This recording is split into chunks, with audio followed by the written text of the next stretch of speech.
தமிழகத்துடைய கடந்த 50 ஆண்டு கால வரலாறு எழுதணும்னா அண்ணா திராவிட முன்னேற்ற கழகம் அப்படின்ற ஒரு மக்கள் இயக்கத்தை நினைவு கூறாம எழுதவே முடியாதுன்றது நம்ம எல்லாருக்குமே தெரியும். எம்ஜிஆர், ஜெயலலிதா போன்ற ஆளுமைகள் நிறைந்த அந்த ஒரு கட்சி தற்பொழுது பார்த்தீங்கன்னா கொஞ்சம் திணறி கொண்டு தான் இருக்குது அப்படின்ட்டு சொல்லலாம்.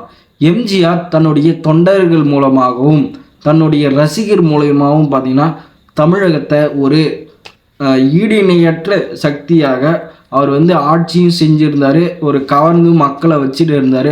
அதுக்கேற்ற மாதிரி உடனுக்குடனான எல்லா விதமான உணவுப் பொருட்கள்லாம் ரேஷனில் உடனே கிடைக்கணுன்ற அளவுக்கு அவர் ஏற்பாடு செய்திருந்தார். அதுவும் இல்லாமல் காவேரி நீர் பெற்று அவர் தந்தார். அது செய்தித்தாள்களில் வெளியாகலனாலும் அங்கே இருக்கக்கூடிய முதலமைச்சர்களுக்கு தொலைபேசி வாயிலாகவோ அவர் வீட்டுக்கு சென்றோ இதுமாரி தண்ணி தாங்க அப்படின்னு சொல்லி கேட்டுக்கொண்டு தண்ணீரையும் பெற்று கொண்டு தந்திருந்தார் என்பது நம்மளுக்கு சில பேருக்கு தெரியும், சிலருக்கு தெரியாது அப்படின்ட்டு சொல்லலாம். அவர் மறைவுக்கு பின்னர் பார்த்திங்கன்னா அனைத்து இந்திய அண்ணா திராவிட முன்னேற்ற கழகம் என்பது இருக்கவே இருக்காது அப்படின்னு சொல்லிட்டு இருந்தாங்க. பல தடைகளை தாண்டி அதுக்கப்புறம் ஜெயலலிதா அவர்கள் பார்த்திங்கன்னா அண்ணா திராவிட முன்னேற்ற கழகத்தை கைப்பற்றாங்க. அதுக்கப்புறம் அவங்க அடுத்த நிலைக்கு எடுத்துகிட்டு போகிறாங்க. அவருடைய முதலாவது ஆட்சி 91லேருந்து 96வது ஆட்சி பார்த்திங்கன்னா ஒரு அலங்கோலமான ஆட்சின்ட்டே சொல்லலாம். அவர்கள் முதல் முறையாக முதலமைச்சரான போது அவர்களுடைய அதிகாரத்தை எப்படி பயன்படுத்த வேண்டும் அப்படின்ற ஒரு தெளிவு இல்லாமல் நிறைய சொதப்பலான வேலைகள்லாம் அவர் செஞ்சுருந்தார். ஆனால் கடந்த காலங்களில் தான் செய்த தவறுகளை உணர்ந்து அவர் அடுத்தடுத்த முறை சரியான முறையில் ஜெயலலிதா அவர்கள் நடந்து கொண்டபடியால் தான் 2011 2016ன்னு சொல்லிட்டு தொடர்ச்சியாக 2 முறை வெற்றி பெற்றாங்க. இது தமிழக வரலாறுல ஒரு முக்கிய மைல்கல் அப்படின்ட்டு நம்ம சொல்லலாம். அதற்கு அவர்களுடைய மறைவுக்கு பின்னர் அதிமுக பெரும் ஒரு துயரில் போய் நிற்குது. அடுத்த தலைவர் யார் என்று தெரியவில்லை. நிறைய அங்கே குழப்பங்கள் ஏற்படுது. கூவத்தூர் உங்கள் எல்லாருக்கும் தெரியும். பன்னீர்செல்வம் அவர்கள் தியானம் செஞ்சது எல்லாமே நமக்கு எல்லாருக்குமே தெரியும். அதுக்கு பின்னாடி ஒரு லீடர் ஒருத்தர் வராரு. அவர் பேர் தான் பார்த்திங்கன்னா எடப்பாடி பழனிசாமி. இவர் வந்த பிறகு அந்த கட்சியை ஒரு வலிமையாக வச்சுக்கணும்னு அவர் நினைக்கிறாரு. ஆனாலும் முடியல. தனக்கு போட்டியாக இருக்கிற எல்லாரையும் வெளியே அமைச்சிட்டாரு. இதனால் பார்த்திங்கன்னா பல சிக்கல்கள் வருது. இதன் விளைவாக இவர்களுடைய அதிகார பகிர்வு மற்றும் மோதல் காரணமாக பார்த்திங்கன்னா கடந்த நாடாளுமன்ற தேர்தலில் அதிமுக பார்த்திங்கன்னா தமிழகத்திலையும் புதுச்சேரியிலும் தான் செல்வாக்காக இருக்குது. இந்த இடங்களில் பார்த்திங்கன்னா ஒரே ஒரு சீட்டு கூட ஜெயிக்கவே முடியலை. அதாவது 40 சீட்டுகளில் ஒரே ஒரு சீட்டையும் ஜெயிக்க முடியல.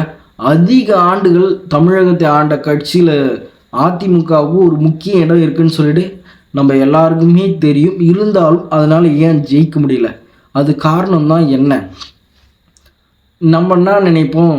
முக்கியமான காரணமாக மக்கள் சொல்கிறது என்ன அப்படின்னு பார்த்தீங்கன்னா ஒரு அனைத்து பகுதிக்கான தலைவராக அவர் செயல்படலை அப்படின்றது சொல்கிறாங்க. குறிப்பிட்ட சமூகத்துக்காக செயல்படுறாருன்னு அப்படின்ட்டு நீங்கள் எல்லாரும் சொன்னாலும் நான் ஒத்துக்க மாட்டேன். அவர் ஒரு பொதுவாக தான் செயல்படணும்னு நினைக்கிறாங்க. எல்லோரும் என்ன நினைக்கிறாங்க? முக்குலத்தோருக்கு எதிராக அவர் செயல்படுகிறார். ஏன் அப்படின்னு கேட்டேன்னா சசிகலா அவர்களாகட்டும், அடுத்து பார்த்திங்கன்னா டிடிவி தினகரன் அவர்களாகட்டும், அதுக்கப்புறமா பார்த்திங்கன்னா ஓ பன்னீர்செல்வம் ஆகட்டும், இவங்க 3 பேரையும் அவர் அந்த கட்சியை விட்டு கட்டங்கட்டி வெளியே அனுப்புகிறார் என்பது ஒரு உண்மை அப்படின்ட்டு நம்ம சொல்லலாம்.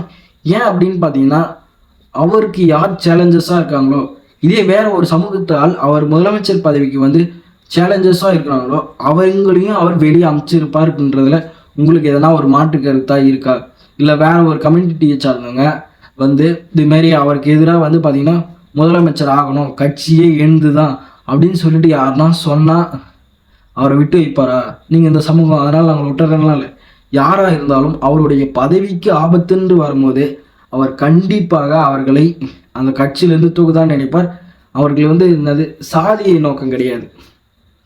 என் பதவிக்கு யார் எதிராக வராங்க அவர்களை அந்த இடத்துலேருந்து அகற்றணும் அப்படின்றதான் அவருடைய எண்ணமே கண்டி ஒரு சமூகத்துக்கு எதிராக செய்யணும் அப்படின்ற எண்ணம் அவர் கிடையாது. ஆனால் அவர் சறுக்கிய இடம் எங்கே அப்படின்னு பார்த்தீங்கன்னா 2021 தேர்தல் அப்போது ஒரு 10.5 இடஒதுக்கீடு கொடுத்தாரு. இது வந்து பார்த்தீங்கன்னா ஒரு பெரிய தாக்கத்தை ஏற்படுத்துச்சு அனைத்து விதமான சமூகங்களிலும். அவர் அங்கே செய்த தவறு என்ன அப்படின்னு கேட்டிங்கன்னா, கணக்கெடுத்து பின்பு வழங்கி இருக்க வேண்டும். அதான் அவர் பண்ண, வேற ஒன்றும் தப்பு இல்லை. எல்லா மக்களையும் கணக்கெடுத்து யார் யார் எவ்வளோ இருக்காங்க அப்புறம் அதை வழங்கி இருந்தார்னா அது ஒரு பெரிய இதுவாக வந்திருக்காது. அவர் தவறு செய்த இடம் அங்கே ஒன்று இருக்குது. அதுக்கப்புறம் பாஜக கூட அவர் தொடர்பு வைத்தது, அதாவது கூட்டணி வைத்தது. ஆனால் அவருக்கு வேற வழியும் இல்லை. ஒருவேளை அவர் பாஜக கூட கூட்டணி வைக்காமல் இருந்தால் அன்றே அந்த கட்சியோட ஆட்சி கலைக்கப்பட்டிருக்குன்றதுல நம்ம யாருக்கும் மாற்று கருத்தே இல்லவே இல்லை. இன்னொன்று அவர் ஒன்றும் புரிஞ்சுக்கணும், நம்ம சுற்றி வந்து பார்த்திங்கன்னா எப்பயுமே எதிரிகள் துரோகிகள் சொல்லி இருந்துகிட்டே தான் இருப்பாங்க. அவர்களையும் வச்சு விளையாடணும், அதுதான் விளையாட்டு. இப்போ நம்ம வீட்டிலே வந்து பார்த்திங்கன்னா அண்ணன் ஒருத்தர் இருப்பார், தம்பி ஒருத்தர் இருப்பாங்க. அண்ணனுக்கு வந்து பார்த்தீங்கன்னா தம்பி எப்படின்னாவது ஒழிச்சு கட்டணும் அப்படின்ற எண்ணங்கள் இருக்கலாம். இல்லை தம்பிக்கு வந்து அண்ணனை எப்படின்னா மட்டம் தட்டணுன்ற அந்த எண்ணங்கள் இருக்கலாம். இப்படிலாம் இருக்கும். இருந்தாலும் அவங்களெலாம் பக்கத்தில் வச்சுக்கிட்டே வந்து பார்த்திங்கன்னா சரியான காய்கள் நகர்த்தணும்.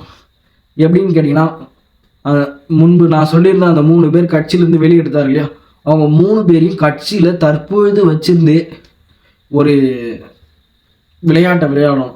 அதுதான் வந்து அரசியல். இதை எப்போ அவர் கை தேர்றாரோ அப்போ தான் வந்து அதை புரிஞ்சுக்குவார் அப்படின்ட்டு நான் நம்புகிறேன்.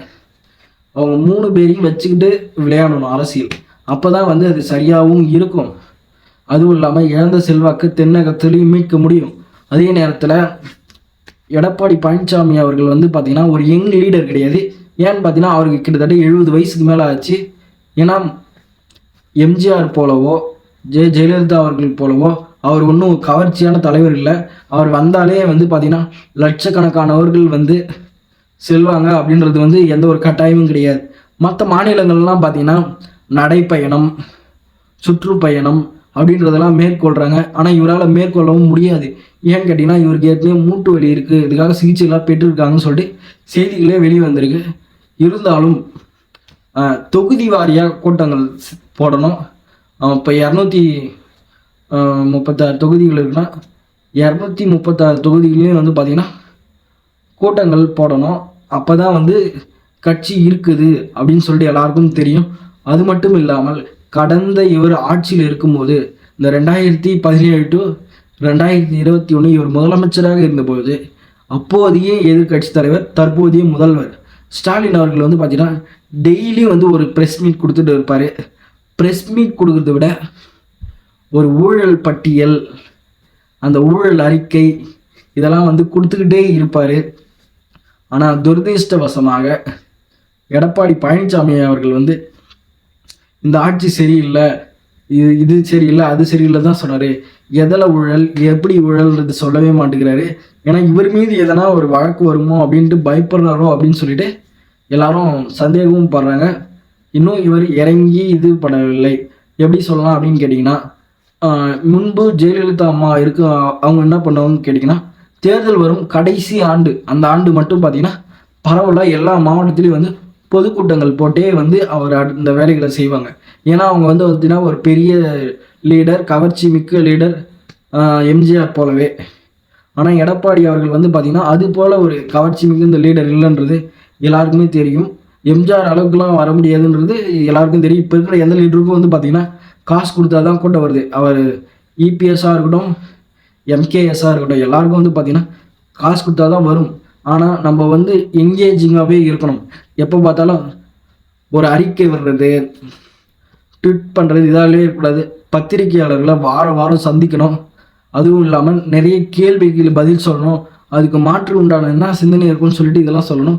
இதெல்லாம் அவர் வந்து செய்ய தவறிவிட்டார் அப்படின்ட்டு சொல்லலாம். இந்த 2026 இதே நிலைமை நீடிச்சே போனால் மீண்டும் திமுக அரசு அமைவதற்கான வாய்ப்பே அதிகமாக இருக்கிறது.